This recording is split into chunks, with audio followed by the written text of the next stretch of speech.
Вось маці твоя, вось твой сын. Мы чулі гэтае слово ў сённяшнім Евангеліі. Евангеліі, якое толькі што было прачытана. Гэтыя словы прагучалі з дрэва крыжа, на якім паміраў Jesús Христос за грахі свету, за мае і за твае грахі свету. За грахі Адама, за грахі людзей, якія жылі пасля яго, якія жывуць сёння і будуць жыць да канца часоў. Тады з дрэва крыжа ён дараваў сваю маці нам, як нашу духоўную маці. Як зямная маці ніколі не забываецца аб сваіх дзецях, таксама і чыніць Марія. Таксама і Марія ніколі не заставіла нас, не заставіла і наш народ. Яна была з намі разам у спрыяльныя часы, у часы росквіту веры і неспрыяльныя, у часы ганенняў на касцёл на веру. Продолжае быць такой і цяпер. Падчас чарговага гудагайскага фэсту стасоўна звярнуць увагу на назву гэтай мясцовасці – Гудагай, якая мае літоўскае паходжанне. Гуда з па-літоўску азначае «Беларус». Таму маем права гудагайскі фэст назваць беларускім фэстам. А цудадзейную ікону Божай Маці Гудагайскай таксама з поўным правам можна назваць беларускай цудадзейнай іконай.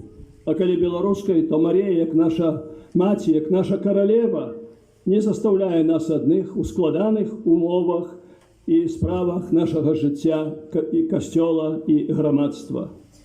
Гудагай з'яўляецца духоўным домам нашай маці, дзе мы ўсе знаходзім суцяшэнне і падтрымку.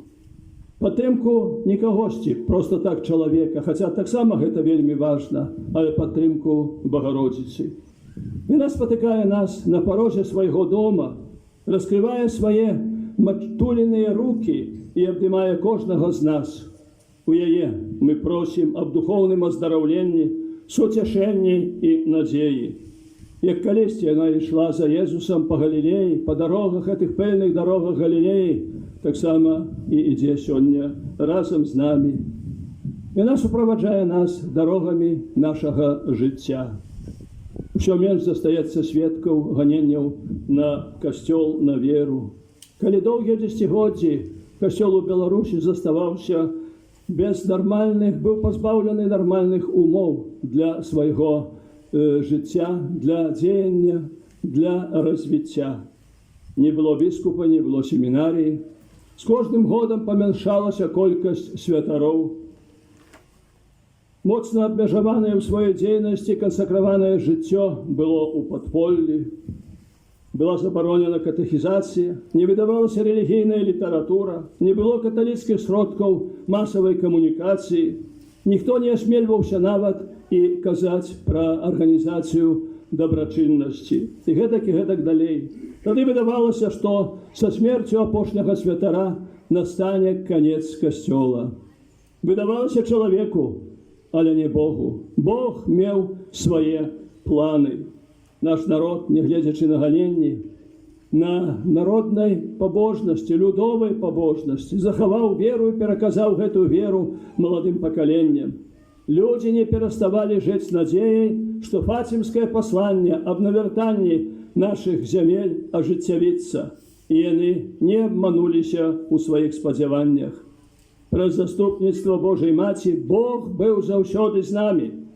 І калі ў выніку грамадска-палітычных перамен канца 80-х і пачатку 90-х гадоў мінулага стагоддзя насталі новыя часы, то тады падземная рака, схаваная рака веры выйшла наверх. Выйшла наверх, каб наталіць вадою Божай ласкі чалавека, які прагнуў гэтай ласкі, які прагнуў гэтай вады, які адчуваў гэтую смагу Божай ласкі, каб наталіць гэтай вадою Божай ласкі зямлю, якая была высушана сонцам атэізма цягам 3 пакаленняў.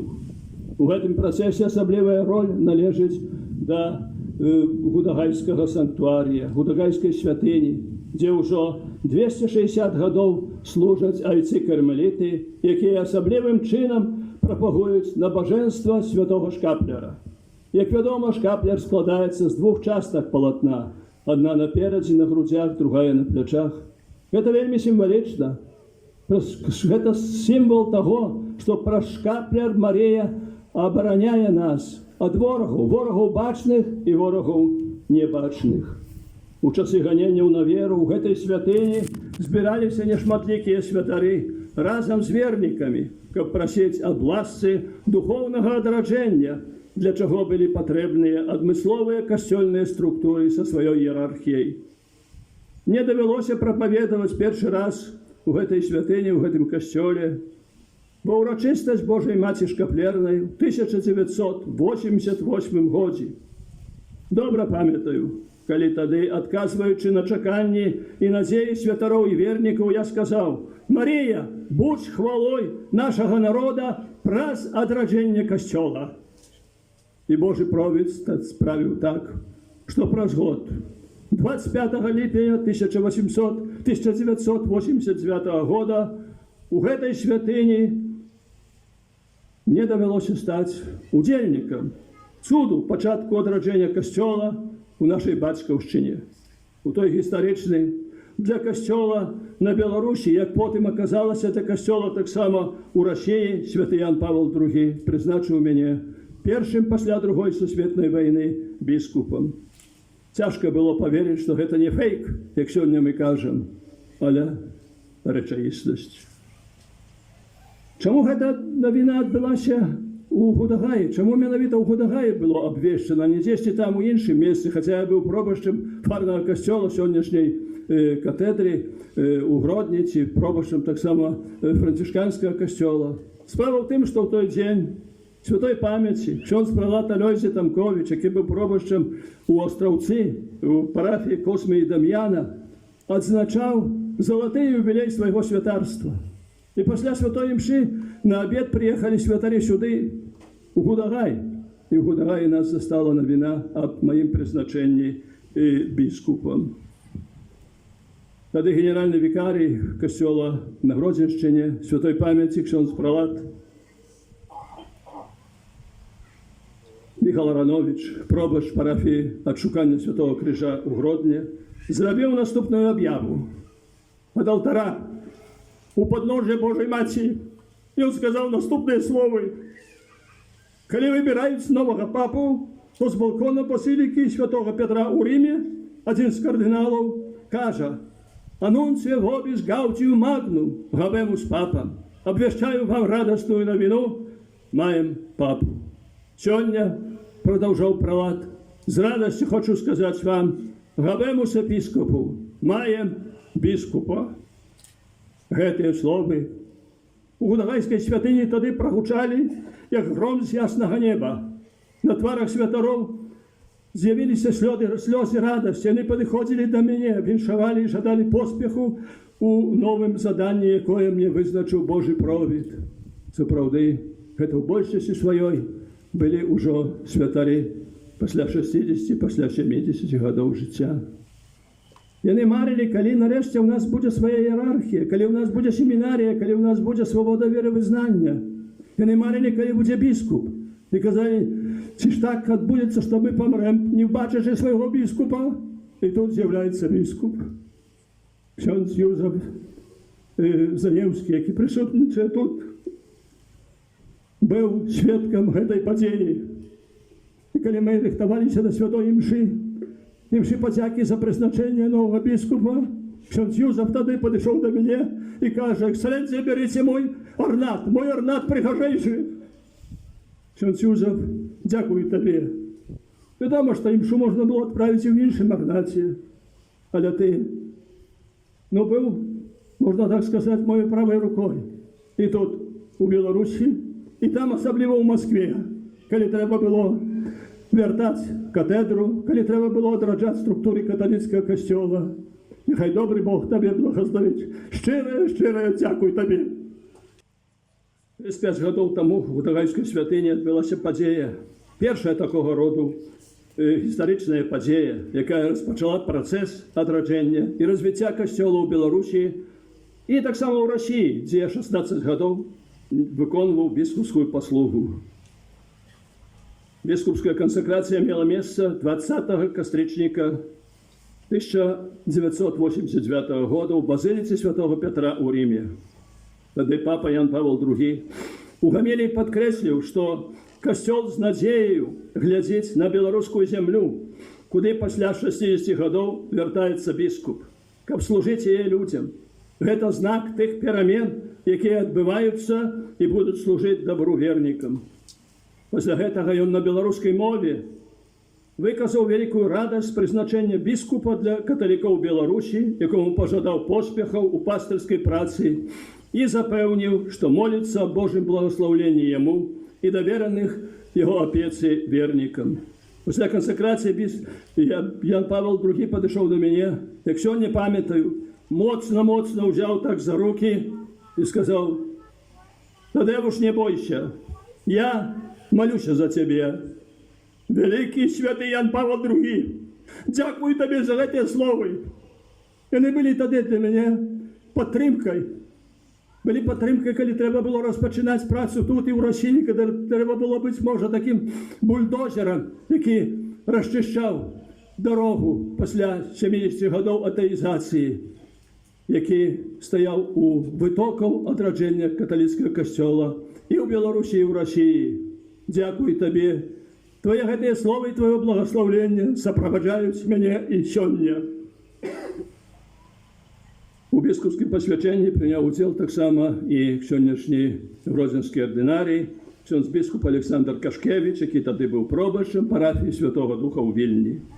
Так распачалося ўжо доўгае 35-гадовае біскупскае служэнне у Беларусі, Расіі і зноў у Беларусі. Дзякуй Богу. Дзякуй Божай Маці, беларускім і расійскім біскупам, святарам, кансакраваным асобам, вернікам і ўсім іншым людзям за падтрымку і малітвы ў маёй інтэнцыі.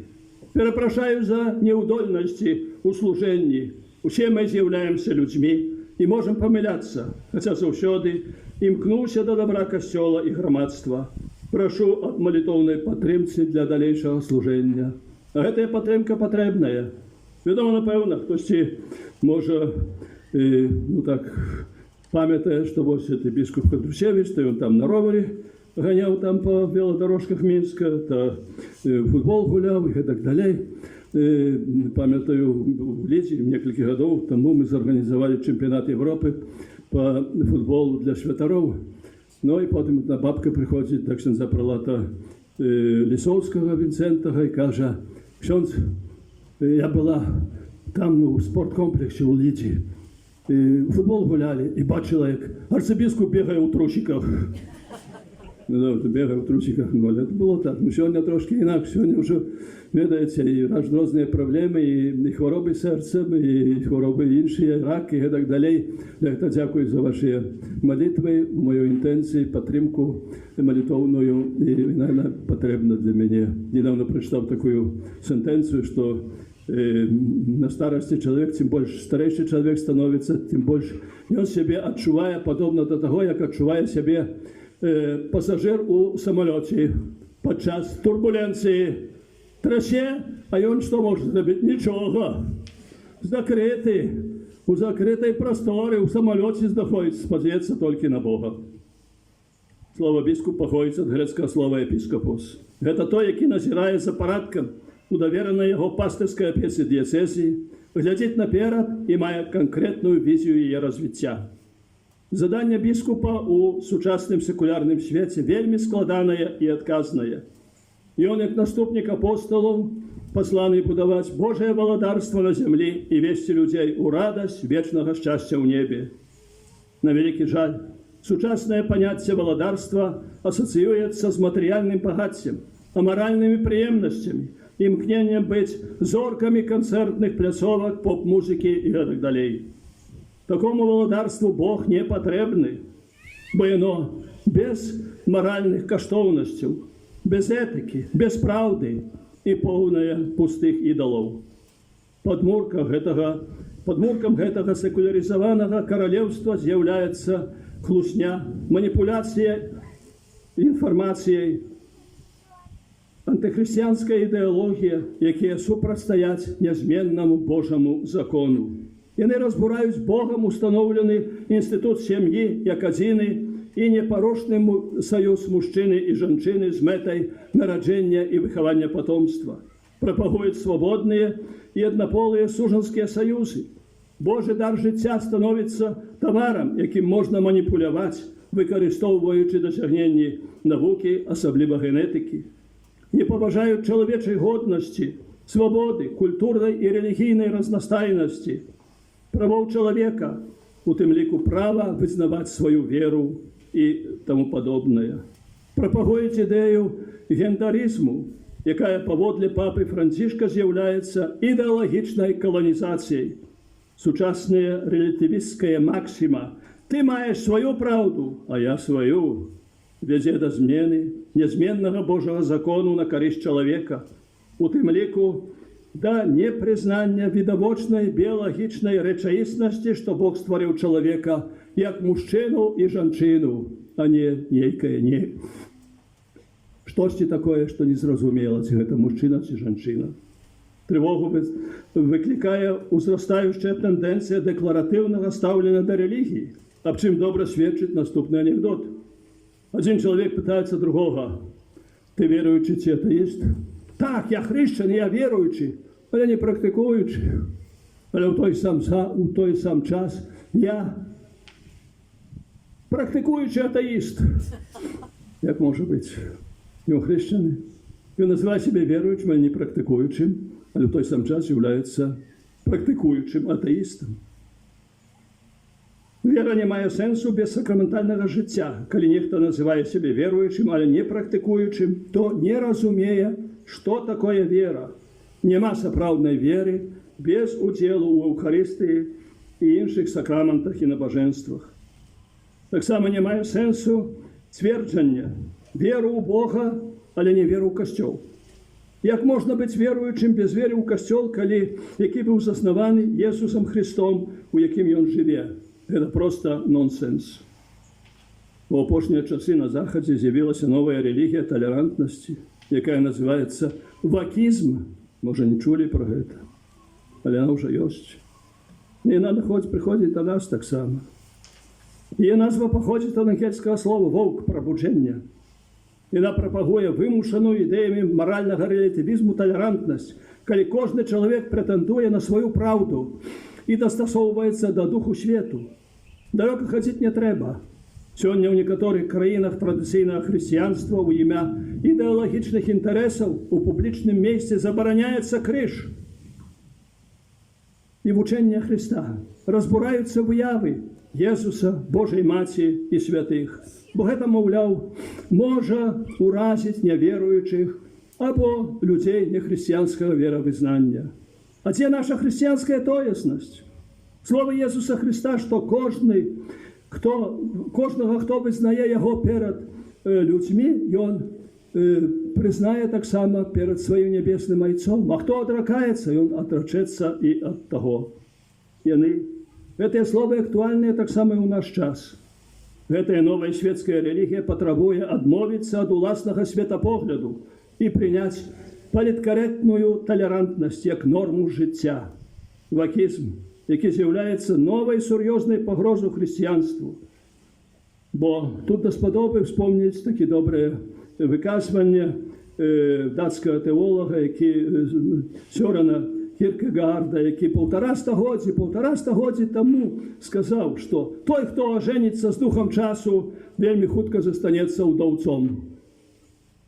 Такі подобні тенденції ліберальної і аморальної сучасності ведуть до занепаду європейської християнської цивілізації, з якої ми виросли, і до атеїстичного гуманізму, який без вчення Євангелія з'являється абсурдом. Боротьба з християнською релігією викликана тим, що вона супротистоїть аморальному стилю життя, який відмовляє чоловіку право жити згодно з Божим законом, окремя права на смерть. Окремя права на смерть. Ми бачимо, що сьогодні пропагується у світі ідея евтаназії. І говориться, що це добра справа допомогти чоловіку, щоб він так годно заставив це життя. Але справа економічна. І вона наближається у нас так само. Ми стареємо, Європа старає, народжається мало людей. А пенсіонерів становиться все більше і більше, їм треба платити пенсію. А хто буде платити? Эту пенсію треба брати з заробку людей, які працюють. І так треба віддати більше грошей. А хто хоче віддавати? І тому придумали цю теорію, що це допомога чоловіку, який терміново хворий. Аморальні аномалії життя сучасного чоловіка – це не що інше, як узбуране гріховне море сучасності, хвалі якого заливають костюльний корабель і погрожають його знищити. Коли апостоли знайшлися у подобній ситуації під час бурі на Галілейському озері, то з претензіями не звернулися до Ісуса Христа. Ми тут гинемо, а ти спиш. А я ж що їм сказав? Що Він завжди з ними. Ми так само повинні пам'ятати і не боятися, бо Ісус завжди з нами. Він завжди з нами аж до скончання віку. Необхідно так само пам'ятати про слово, сказане Ісусом апостолу Петру, что брамы пекельные костела не перемогут. Однак Бог дзейнічає праз людей. Перед погрозами секуляризму і морального релятивізму, які імпрегнують і інфільтрують наше життя, нам не дозволено бути абияковими. Мовчання – це знак згоди. Коли батьки мовчать, нічого не кажуть, що їх діти живуть без шлюбу, а може навіть і без державної реєстрації браку, суженства. Ну так, бо так усі живуть. Коли батьки, ці старіші люди, ці ми бачимо наркомана, але бо так усі живуть. П'яницю і так далі. Мовчання – це знак згоди. Згоди со злом. Коли мовчимо і згаджаємося со злом, то вельми хутко понесемо жалостне наступство таких поводин. Тут дзейнічає правило бумеранга. Зыходячи з принципів християнської віри, ми не можемо капітулювати перед злом.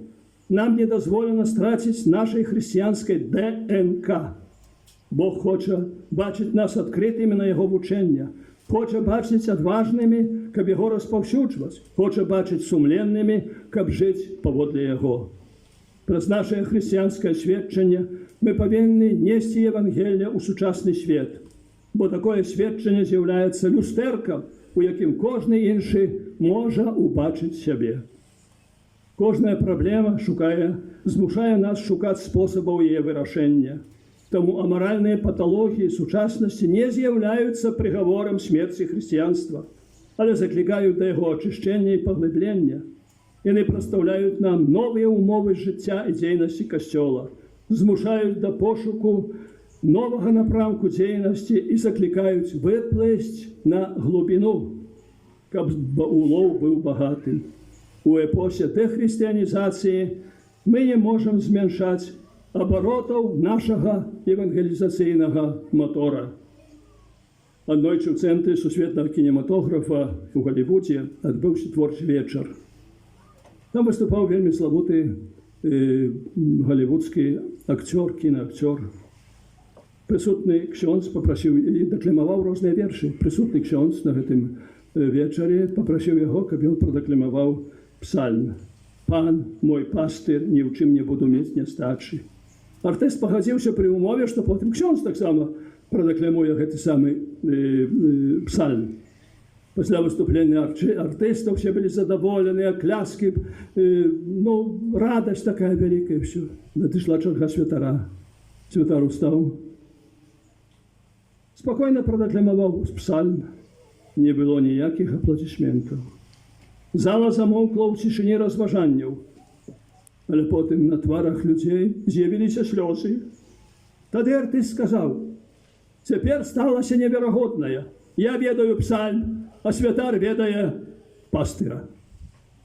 Ми так само повинні ведати нашого пастира Ісуса Христа, який, не глядячи на існуючі перешкоди і проблеми, про свой костел обвіщає нам вічну і незмінну правду Євангелія. Обвіщає так само і в сучасному світі, де все частіше використовується ангельське слово «пост», що означає «після». Сьогодні Європа більш не християнська, але постхристиянська. І світ так само не тільки модерністичний, але постмодерністичний.